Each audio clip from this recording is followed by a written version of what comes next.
surga Tuhan untuk waktu kami boleh mulai dengan ibadah dan juga boleh membaca sebagian dari firman-Mu. Biarlah Tuhan Roh Kudus-Mu yang menyertai dan menolong kami untuk mengerti firman-Mu ini, dan biarlah firman-Mu ini menjadi rema dalam kehidupan kami, dan kami boleh sungguh memuliakan Engkau dalam kehidupan kami sehari-hari. Terima kasih ya Bapa, dalam nama-Mu kita berdoa dan mengucap syukur.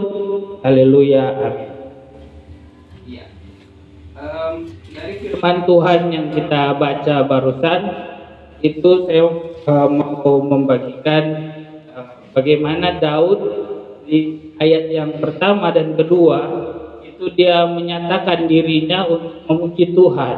Kalau kita baca dalam Mazmur ini, kita bisa mengerti bahwa Daud itu mengalami problem ya, dia merasa sesak di Mazmur 102 itu. Tapi di Mazmur 103 ini dia menyuruh jiwanya untuk memuji Tuhan. Bahkan dia mengatakan, pujilah Tuhan hai jiwaku, pujilah namanya yang kudus hai segenap batin. Pujilah Tuhan hai jiwaku, dan janganlah lupakan segala kebaikannya. Ya, dan dia di sini kita lihat Daud dia mengingat kebaikan Tuhan walaupun dia dalam masa problema, dalam masa kesulitan, dia mengingat semua kebaikan Tuhan. Tuhan waktu itu dia sudah menolong dia dari masa kecilnya ya. Kita tahu semua cerita tentang Daud waktu dia melawan singa, terus waktu dia melawan Goliat, dia mengingat semua itu, sehingga dia sungguh-sungguh menyatakan jiwanya untuk memuji dan menyembah Tuhan. Ya, dan lalu dia melanjutkannya bahwa dari sini kita belajar 5 berkat, 5 hadiah untuk Dek Juno. Ya. Yang pertama apa itu?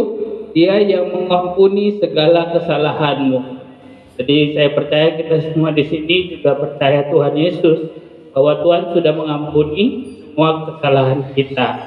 Ya, Roma 6 ayat 23 mengatakan upah dosa ialah maut, tetapi dengan kebaikan Tuhan, Tuhan Yesus datang ke dunia ini, mati di atas kayu salib, dan pada hari yang ketiga dia bangkit lagi untuk menebus kesalahan kita, mengampuni segala kesalahan kita. Lalu berkat yang kedua itu dia yang menyembuhkan segala penyakit. Jadi Daud berterima kasih kepada Tuhan karena dia tahu Tuhanlah yang menyembuhkan segala penyakit kita. Sedikit kesaksian, saya dari kecil itu udah banyak sekali mengalami sakit penyakit. Mulai dari kandungan ibu saja, saya terlahir itu prematur ya, 8 bulan. Dan biasanya katanya kalau orang 8 bulan lahir itu gak lama gitu. Saya puji Tuhan sampai pada saat ini berdiri di depan Bapak, Mama, adik-adik semua di sini, itu hanya karena anugerah Tuhan. Karena janji Tuhan ini bahwa Tuhanlah yang menyembuhkan segala penyakit. Dan dari saya lahir itu sampai umur 7 tahun itu hampir tiap bulan masuk rumah sakit.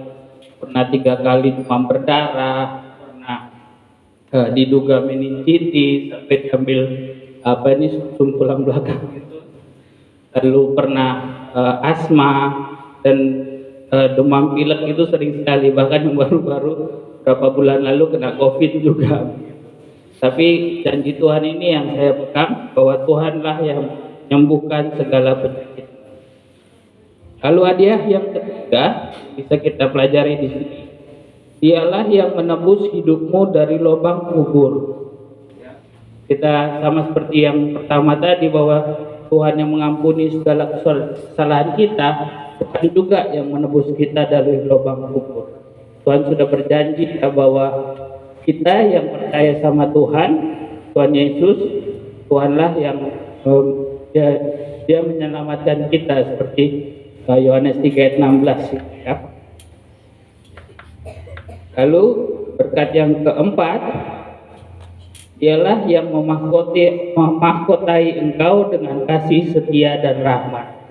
Jadi Tuhan Yesus berjanji bahwa bukan hanya penyakit kita yang disembuhkan, bukan hanya kita ditebus dari lubang kubur dan dosa-dosa kita diampuni, tapi Tuhan memahkotai kita dengan kasih setia dan rahmat.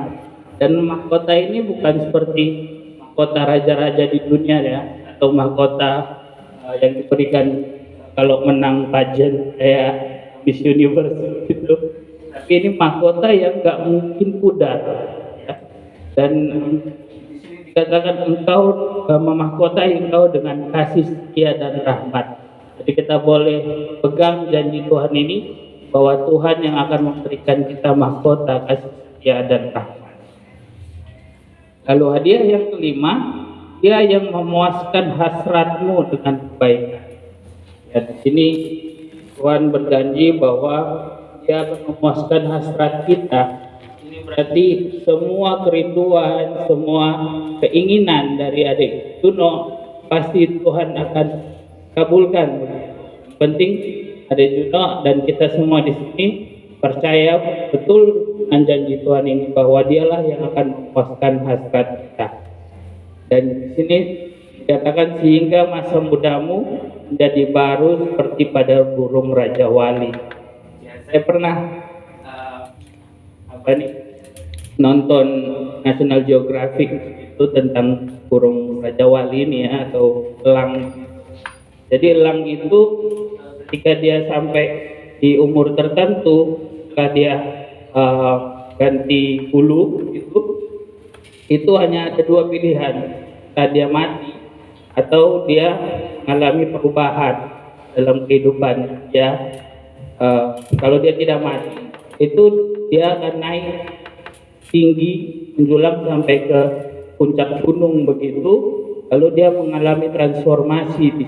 Dia akan paruhnya itu dia ketuk ke batu-batuan supaya lepas, dan selama 150 hari itu dia akan mengalami transformasi, dan paruhnya itu akan tumbuh paru, lalu bulu-bulunya juga akan berganti baru sehingga dia bisa hidup 30 tahun lagi. Jadi di sini janji Tuhan diumpamakan supaya masa muda kita itu menjadi baru seperti pada burung Raja Wali. Jadi mungkin itu gambarannya ya. Jadi adik kita Juno juga boleh memegang janji sama Tuhan bahwa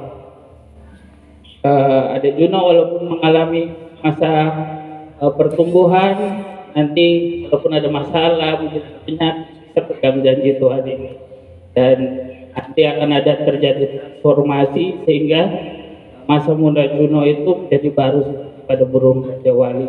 Ada perubahan, ada transformasi begitu, ada kehidupan baru yang berikan. Dan untuk menutup firman Tuhan ini,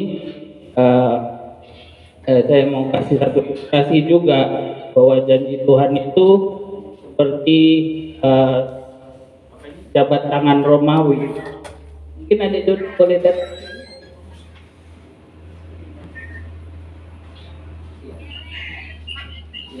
Jadi ini jabat tangan, kalau kita biasa orang Indo jabat tangan begini kan, tapi kalau orang Romawi dia jabat tangannya seperti ini. Ada berdiri. Ya. Jadi ini jabat tangan Romawi. Jadi ketika kita hubungan kita dengan Tuhan itu seperti jabat tangan Romawi ini. Ketika ketika kita atau ada Juno itu sakit atau lemah begitu, merasa dalam kesulitan. Nah, jadi Tuhan tetap memegang kita.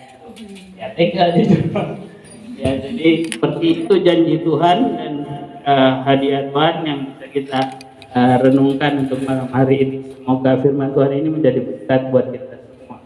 Terima kasih.